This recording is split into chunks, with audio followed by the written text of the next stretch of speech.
Assalamualaikum warahmatullahi wabarakatuh. Saya Firda Ayu, mahasiswa semester 4, Prodi Pengembangan Masyarakat Islam dari Fakultas Dakwah dan Komunikasi dari UINSA, UIN Sunan Ampel, Surabaya. Hai guys, saat ini saya akan menginformasikan tentang pendidikan orang dewasa. Pendidikan pada dasarnya merupakan suatu pengembangan potensi individu melalui pendidikan. Potensi yang dimiliki oleh individu dan akan diubah menjadi kompetensi. Pertama, teori disiplin mental. Teori ini menganggap bahwa secara psikologis individu memiliki kekuatan, kemampuan, atau potensi tertentu. Belajar adalah pengembangan dari kekuatan, kemampuan, dan potensi tersebut. Menurut para ahli yang bernama Asri Trianti 2008, teori disiplin mental, orang dianggap sebagai panduan diri dari dua jenis zat dasar atau dua jenis zat realitas, yaitu pikiran rasional dan organisme biologis. Dengan begitu, maka konsep animal rasional digunakan untuk mengenali manusia, sedangkan yang disiplinkan atau dilatih melalui pendidikan adalah pikiran. Kedua, teori belajar menurut Edwin Guthrie atau kontiguitas. Kunci teori Guthrie terletak pada prinsip tunggal bahwa kontiguitas merupakan fondasi pembelajaran.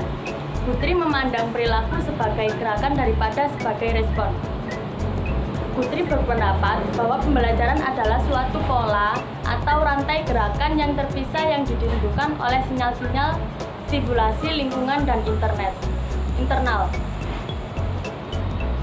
Teori belajar menurut Brunner. Jerome C. Brunner adalah seorang ahli psikologi pengembangan dan ahli psikologi belajar kognitif. Brunner tidak mengembangkan suatu teori belajar yang sistematis. Yang penting baginya ialah cara-cara bagaimana orang memilih, mempertahankan, dan mentransformasi informasi secara aktif, dan inilah menurut Brunner inti dari belajar. Ciri-ciri belajar menurut Jerome S. Brunner. Pertama, 4 tema tentang pendidikan. Kedua, belajar sebagai proses kognitif. Ketiga, model dan kategori. Dan yang terakhir, belajar penemuan. Ketiga, teori belajar David Ausubel. David Ausubel adalah seorang ahli psikologi pendidikan.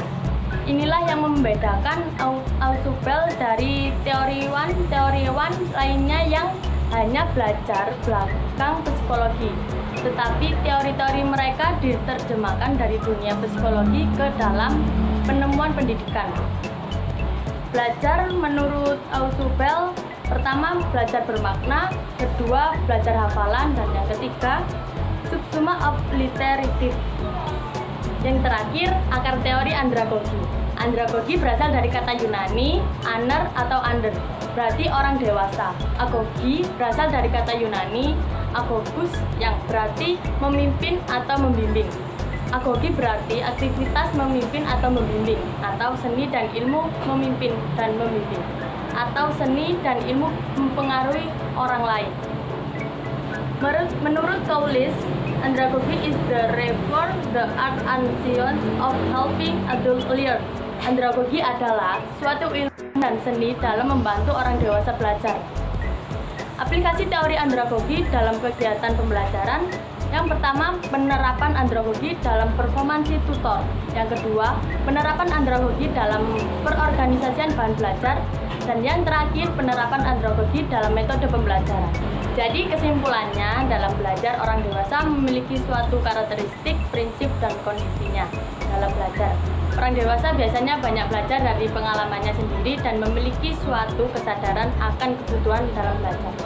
Asumsinya pun setiap individu yang dewasa semakin matang sesuai dengan perjalanannya waktu. Oleh karena itu, kesiapan belajar bukan ditentukan oleh kebutuhan atau paksaan akademis ataupun biologis lainnya, tapi lebih banyak ditentukan oleh tuntunan perkembangan dan perubahan tugas dan peranan sosialnya. Selain itu, orang dewasa juga mempunyai kecenderungan memiliki orientasi belajar yang berpusat pada pemecahan masalah yang dihadapi. Sekian penjelasan dari saya, semoga bermanfaat untuk kalian semua. Mohon maaf bila ada salah kata. Wassalamualaikum warahmatullahi wabarakatuh. Selamat menunaikan ibadah puasa.